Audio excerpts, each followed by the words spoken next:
ఆయనను స్తుతించుడి. ఎలా స్తుతిస్తాం? స్తుతించాలంటే ఎలా స్తుతిస్తాం? పంట పండిందంటే స్తుతిస్తావా? సొరకాయలు కాసిందంటే స్తుతిస్తావా? ఎలా స్తుతిస్తావు? దేవుడిని ఎలా స్తుతిస్తావు? యెహోవా దయాళుడు, ఆయన కృప నిరంతరం ఉండను అని వాక్యం చెప్తుంది. మీరు ఎలా స్తుతిస్తారు? ఒక 10,000 రూపాయలు రోజుకు వస్తే స్తుతిస్తావా? ఎలా స్తుతిస్తావు నీవు? అంటే ఇక్కడ భక్తుడు ఏం చెప్తున్నాడంటే ఆయన దయాళుడు. మాయ్ కూర్చుంటా వెళ్ళిపోతావా? సెటరేట్ కూర్చోవాలి. ఇటు చూడు, యాంక్ చూడు, ఫోన్ పక్కన పెట్టి ఫోన్ యాంక్ చూడు, ఇటు యాంక్ చూడు. ఇంకొకసారి అటు చూసి మొత్తం యువతల పక్క గీసేస్తాం విండు. మళ్ళీ ఏంటి నవ్వుతుంది? ఆయన దయాళుడు, ఆయన దయ ఆయుష్కాలం ఉంటుంది, ఆయన కోపం నిమిషం మాత్రమే ఉంటుంది. ఒకవేళ ఆయన కనుక నీ ఎడల దయ చూపించకపోతే అన్నమారు ఇక్కడ కూర్చునేది కాదు. హల్లెలూయా, అవునా కదా? ఆయన దయ ఉంది కాబట్టి ఈరోజు నువ్వు ప్రాణంతో, నేను ప్రాణంతో అందుకు స్తుతించాలి. హల్లెలూయా, అందుకు స్తుతించు. నీ కంఠంలో ఊపిరి పెట్టిన స్తుతించు. గవర్నమెంట్ హాస్పిటల్కి వెళ్ళు, ఒకసారి చూడు, వాళ్ళు పడే బాధలు చూడు, కేకలు చూడు.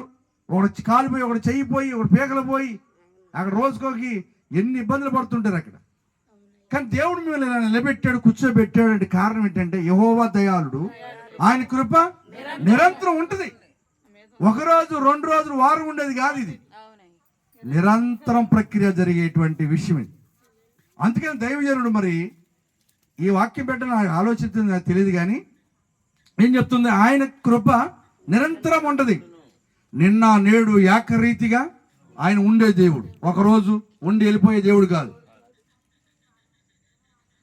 లేకపోతే నీకేదో అద్భుతం చేసిన తర్వాత వెళ్ళిపోయే దేవుడు కాదు, అలా చూసే దేవుడు కాదు. సమస్య వస్తే నీ దగ్గరికి వచ్చే దేవుడు, ప్రాబ్లం వచ్చి నీ దగ్గరికి వచ్చే దేవుడు, నీతో మాట్లాడే దేవుడు, నిన్ను బలపరిచే దేవుడు. కాబట్టి ఆయన దయ నిరంతరము ఉంటుంది. సరే, ఆయన దయ నీ పట్ల నిరంతరం ఉంది, ఆయన దయాళుడు. మరి నువ్వేం చేయాలి? ఆయన స్తుతించాలంటే ఒక వాక్యాన్ని చూద్దాం. ఒక వాక్యాన్ని చదివిన తర్వాత మళ్ళీ విషయాన్ని మనం ముందుకు ధ్యానం చేద్దాం. చూడండి, అపోస్తల కార్యం గ్రంథం 2వ అధ్యాయం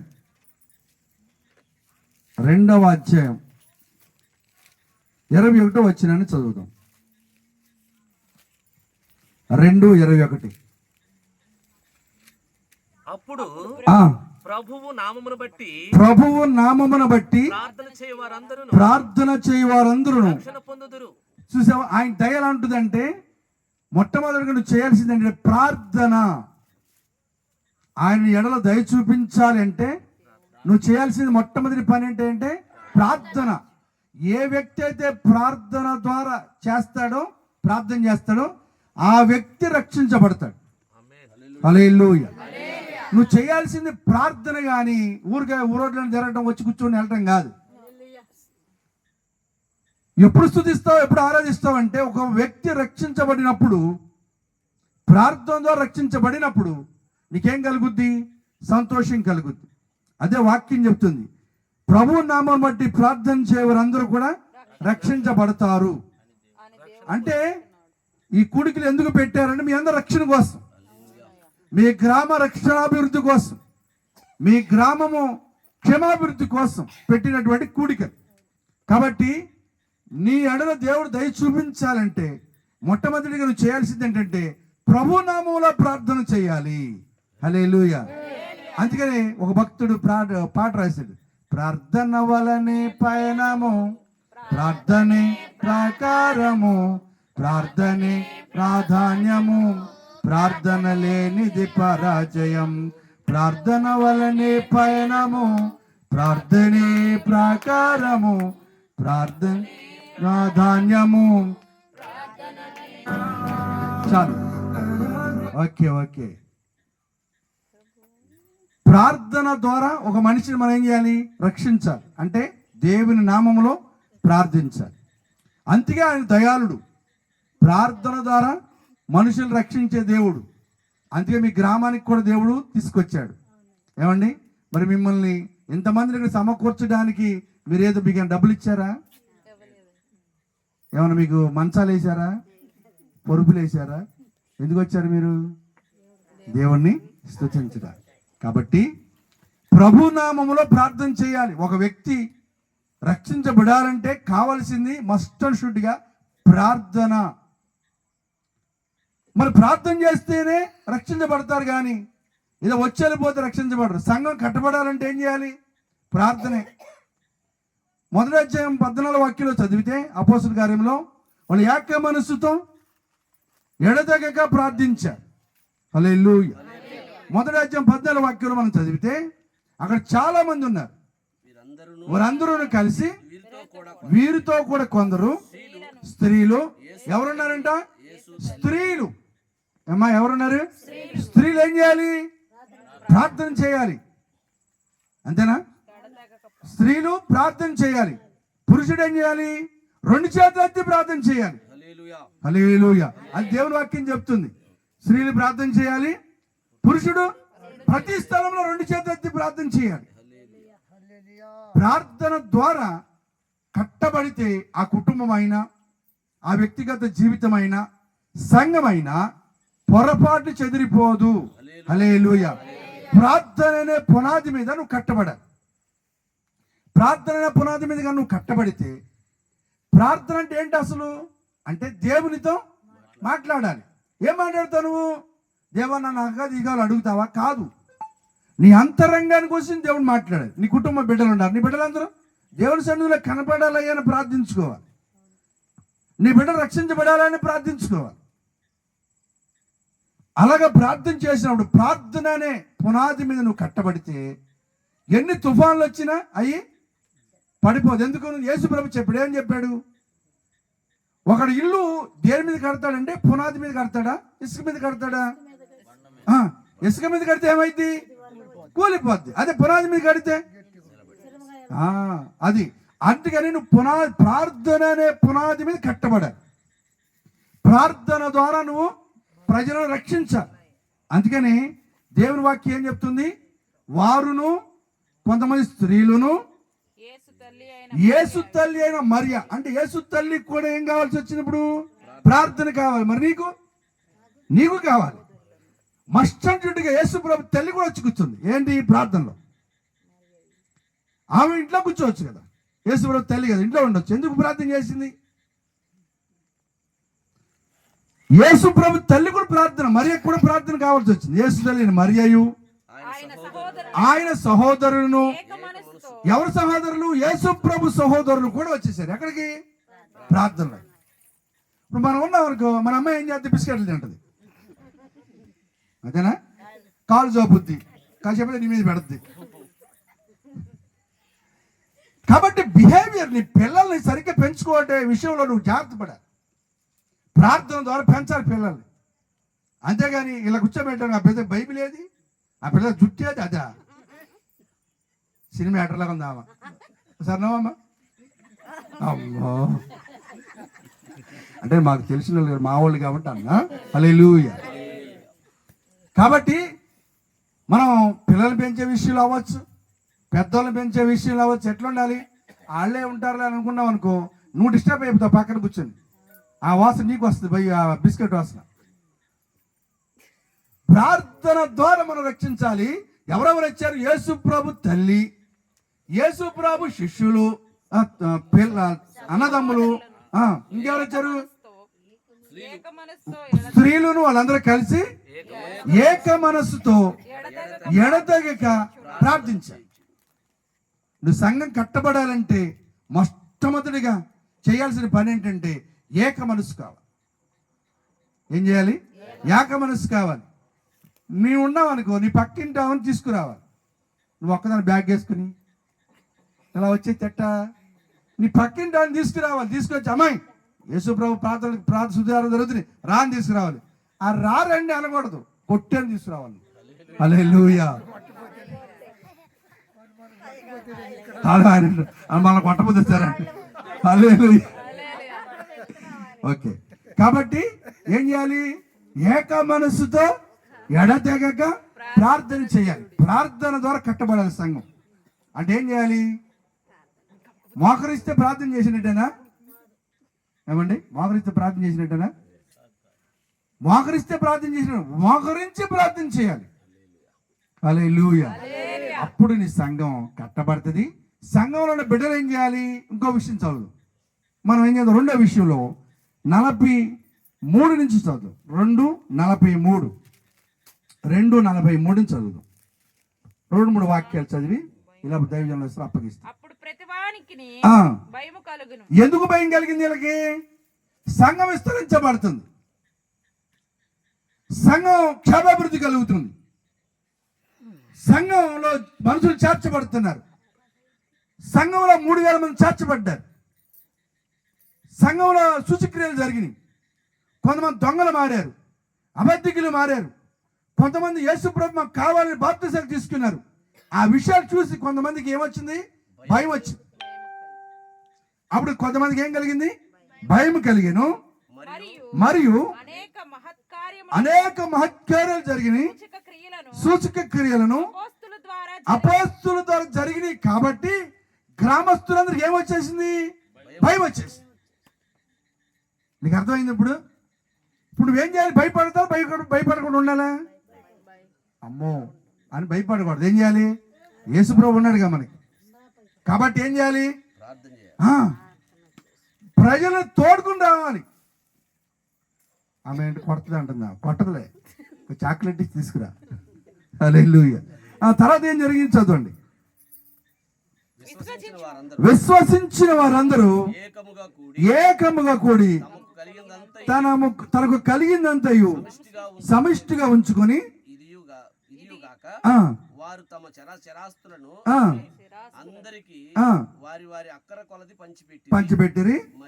మరియు వారు ఏక మనస్కులై ప్రతి దినము దేవాలయంలో తప్పగా కూడుకున్నారు. హల్లెలూయా. ఎలా కూడుకున్నారు? తప్పదన్నట్టుకు వచ్చారు కదా మీరు. బాబు తప్పదు, రేపు కనపడితే రాలేదండి అంటాడు ఈయన. ఏమా రాలేదంటే అంటాడు. అంటారని వచ్చారు మీరు, లేకపోతే వస్తారా? రారు. ఆమె చెప్తుంది మారుతాం కదా, రామయ్యా మేము ఎటువంటి వాళ్ళు, మీరు రాము. ఆమె చక్కని ప్రార్థన చేసింది. అయ్యా 5,000 ఇద్దాం అనుకున్నాను అయ్యా, నేను ఎవరైపోయానయ్యా. ఏసయ్యా మతిపోయింది నాకు అసలు. మామూలు ప్రార్థన కాదు ఆవిడ. ఎంత చక్కని ప్రార్థన చేసింది ఆవిడ. ఈయన కాదు అమ్మ ఇసాకరని విన్నా నేను, చెప్పకూడదని చెప్పలేదు. ఎంత చక్కని ప్రార్థన చేసింది ఆవిడ. అది ఒప్పుకోవాలి సంఘంలో ప్రార్థన. హల్లెలూయా. ఆమెను మాత్రం నేను దీవిస్తున్నా. హల్లెలూయా. చక్కని ప్రార్థన చేసింది. మీరందరూ కూడా అలా ప్రార్థన చేయాలి. అందుకని వారు ఏక మనసుకు ప్రతిదినం ఏం చేసుకుని ఎట్లా కూడుకున్నారు? తప్పగా కూడుకున్నారు. తర్వాత తప్పక కూడుకున్నారు.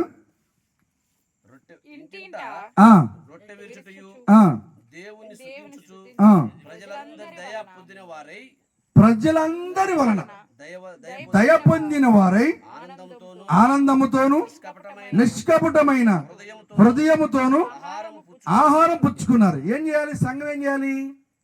తప్పక కూడుకోవాలి. తర్వాత వాళ్ళు ఇంటికి రొట్టె విరవాలి, ప్రార్థన చేయాలి. ప్రజలందరూ ఉన్న వాళ్ళు ఏమో పొందుకోవాలి? దయ పొందుకోవాలి. భోజనం ఎలా చేయాలంటే వాళ్ళు నిష్కపటమైన హృదయం కలిగిన వారే భోజనం చేశారంట. ఎవరెవరు వాళ్ళు? ఆఖరి రోజు మీ భోజనాలు ఇప్పుడు ఉన్నాయా మీకు? లేవా? నాకు మెడ మొక్క పడింది, నాకు తొడ మొక్క పడింది, అలాంటిది ఏం లేదుగా. హల్లెలూయా. వాళ్ళంట నాకు మెడ పడింది తొడ పడింది అనుకోలేదంట. ఏం చేశారు? నిష్కపటమైన హృదయంతో భోజనం చేశారు. సంఘం కట్టబడాలంటే నిష్కపటమైన హృదయం ఉండాలి, ప్రార్థన ఉండాలి, ఏక మనస్సు ఉండాలి. అప్పుడు సంఘం కట్టబడదు. హల్లెలూయా. దైవజనుడు చాలా సంవత్సరం నుండి వస్తుంది కదా, కానీ ఒక్కరినైనా మీరు మీ భర్తలతో కావచ్చు, మీరు కావచ్చు, ఎవరైనా ఒక్కరైనా తీసుకురాగలరు. ఒక్కరైనా కనీసం ఒక్కరైనా తీసుకురాగలరు. వాళ్ళు రారు, అయినా సరే నాకు తెలుసు. కానీ ఏం చేయాలి? మీరు కొంచెం ప్రార్థన ఎక్కువ చేయాలి, ప్రార్థన కొంచెం పెంచండి. అంతేనా? తర్వాత ఏం చేయాలి? నిష్కపటమైన హృదయంతో పుచ్చుకున్నారు.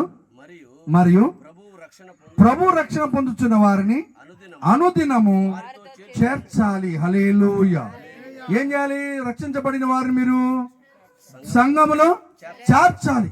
సంఘముని తిట్టకూడదు, సంఘముని ద్వేషించకూడదు, సంఘానికి వచ్చిన వాళ్ళని వెక్కిరించకూడదు. ఏం చేయాలి? సంఘములో చేర్చాలి. అనేక మందిని సంఘములో అపోస్తులు చేర్చారు. కాబట్టి సంఘం నానాటికి ఏమైంది? నానాటికి 9:31 ఉంటుంది, 9:31 ఉంటుంది. నానాటికి సంఘం అంట క్షేమాభివృద్ధి పొందుతూ ప్రతి గ్రామం వెళ్ళిపోయిందంట. హల్లెలూయా. కాబట్టి నువ్వేం చేయాలంటే ప్రార్థన చేయాలి, నిష్కపటమైన హృదయం కావాలి, ప్రతి దినము దేవాలయంలో తప్పగా కూడుకోవాలి. రక్షించబడుచున్నటువంటి అనేక మందిని ఎక్కడ జాయిన్ చేయాలి? సంఘములో జాయిన్ చేయాలి. సంఘంలో ఏం చేయాలమ్మా? జాయిన్ చేయాలి. ఎవరెవరు జాయిన్ చేస్తాం మనం?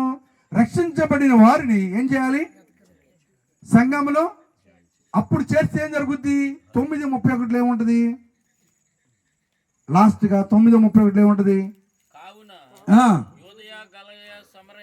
కావున యోదయ గలిలయ సమరయ దేశములందంతటా సంఘము క్షేమాభివృద్ధి పొందుచు సమాధానము కలిగి ఉండెను.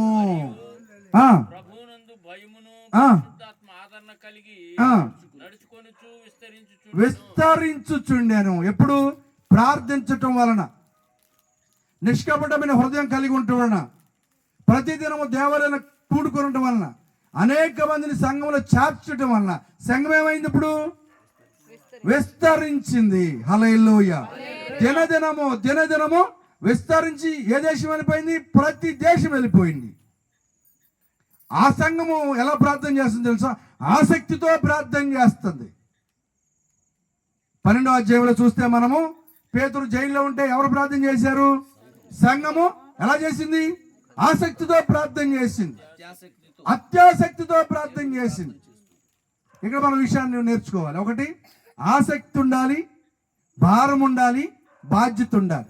వచ్చాము వెళ్ళిపోయినట్టు కాదు. వచ్చాము వెళ్ళిపోయినట్టు కాదు. ఏం చేయాలి? నువ్వు సంఘానికి కట్టాలంటే ఏం కావాలి? ఫస్ట్గా నీకు భారం ఉండాలి. భారం ఉంటే బాధ్యత వస్తుంది, బాధ్యత ఉంటే ఆసక్తి వస్తుంది. ఈ 3 ఉంటే నీకు సంఘం కట్టవాలి. హల్లెలూయా. నువ్వు బాధ్యత లేకుండా, భారం లేకుండా, ఆసక్తి లేకుండా ఎన్ని సంవత్సరాలు వచ్చినా నువ్వు రక్షించబడు, సంఘం కట్టబడు. ఆసక్తి లేకపోయినా, భారం లేకపోయినా, బాధ్యత లేకపోయినా నువ్వు ఎన్ని సంవత్సరాలైనా నువ్వేమో వర్ధిల్లలేవు, సంఘం కట్టబడు. అందుకని పేతురు చెరసాలలో ఉంటే సంఘం అత్యాసక్తితో ప్రార్థన చేసింది. అంటే సంఘానికి ఏముంది? ఇప్పుడు అత్యాసక్తి ఉంది, ఆసక్తి ఉంది, అత్యాసక్తి ఉంది. కాబట్టి సంఘం ఏమైంది? దినదినము వర్ధిల్లింది. హల్లెలూయా. కాబట్టి స్తుతించడం అంటే ఏంటంటే ప్రార్థన ద్వారా మనుషులు మనము రక్షించటం. అప్పుడు ఒక కుంటివాడు ఉన్నాడు. ఎక్కడ? దేవాలయం దగ్గర. వాడు రోజు అడుక్కుంటాడు. ఎవరైనా నేర్తామంటే గబగల చేతులు పట్టుకుని తీసేసుకుంటుంటాడు.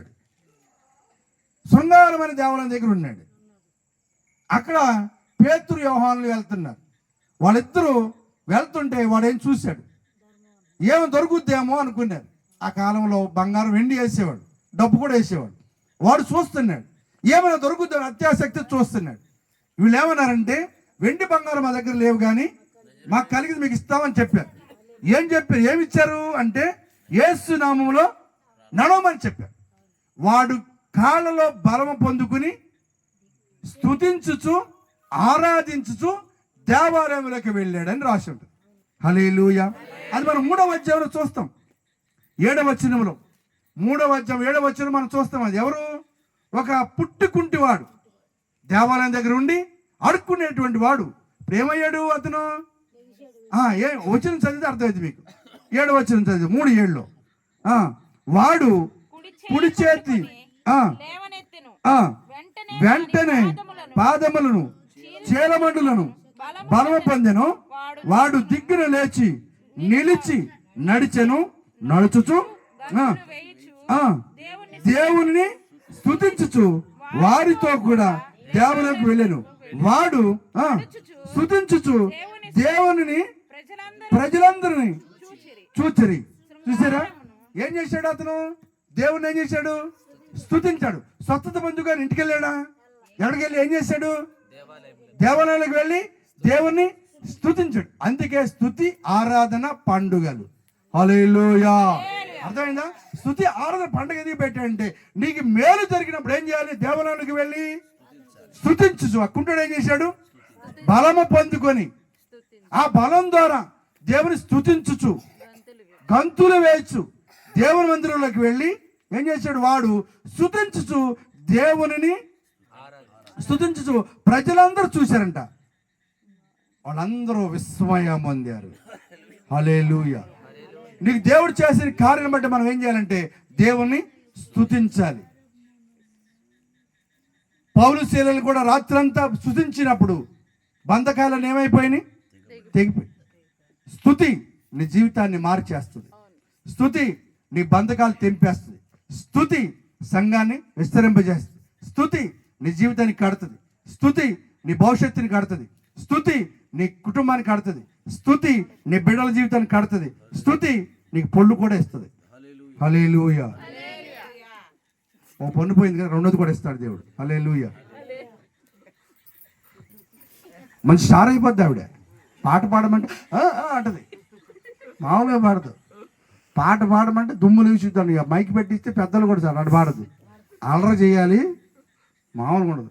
చిన్నప్పుడు అండి 6 నెలలు అప్పుడు అనుకుంటా, వేడి వేడి నీళ్ళు పాలు కాసి అక్కడ పెట్టింది అలమ్మ. ఆ పెద్ద బలవంతురాలు ఎట్టా ఉందంట, పెద్ద బలవంతురాలకి ఎట్టా ఉంది. చేతి కోటేసి ఉంది. చలికాలం అది. పొలన్నీ చివరిలోకి వెళ్ళి ఆగిపోయింది, రాట్ల బయటికి.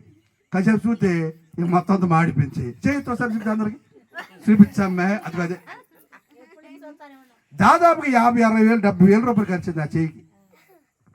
అంత గనురాల పిల్ల. ఏళ్ళు ఊరినా ఏ ఊరికి దొరికింది ఏలాడుద్ది. ఏళ్ళు కూడా ఒకసారి దెబ్బతింది మన మధ్య చదువు. కాబట్టి మనం ఏం చేయాలంటే ప్రార్థన ద్వారా ఏం చేయాలి? ప్రభు నామం బట్టి ప్రార్థన చేయవారు ఏం చేస్తారు? రక్షణ పొందుతారు. కాబట్టి తర్వాత మనం ఏం చేయాలి? అనేక మందిని దేవుని మందిరంలో చేర్చాలి. నిష్కపటమైన హృదయం కావాలి. ప్రజలందరూ దయ పొందుకోవాలి. ఇంటింటా రొట్టె వేర్చాలి. అప్పుడు సంఘం ఏమైంది? విస్తరిస్తుంది. ఆ సంఘం ఎలా ఉంటుంది? ఆసక్తి కలిగి ఉంటుంది. ఆ సంఘం తయారు చేసినటువంటి దైవజనుడు ఎలా ఉన్నాడు తెలుసా? ఆయన స్తుతించడం వల్ల జైలు గోడలే పగిలిపోయింది. జైల్లో ఉన్న వాళ్ళందరూ సంఖ్యలు తెగిపోయి రాత్రంతా పాటలు ఆరాధన చేశారు. అక్కడ దొంగలందరూ కూడా జైల్లో ఉన్న దొంగలందరికీ ఏమైపోయింది? సంఖ్యలు ఊడిపోయి. నీ ప్రార్థన ద్వారా అనేక మంది బంధకాలు తెగిపోవాలి. కాబట్టి ఈ రాత్రి దేవుడు మీకు ఇచ్చిన స్తుతి ఆరాధన పండుగల్లో మీరు ఎంత బలం పొందుకున్నారో మాకు తెలియదు, కానీ హెడ్డింగ్ చూసినప్పుడు చాలా ఆనందం వేసింది. ఆయన దయాళుడు. ఆయన దయాళుడు ఉన్నాడు కాబట్టి మనము ఇలాగా బ్రతకగలిగాం. ఆయన దయాళుడు. ఆయన స్తుతించటం వలన మీకేం కలుగుద్ది? సంతోషంతో, ఆనందంతో చక్కగా నీ జీవితంలో గొప్ప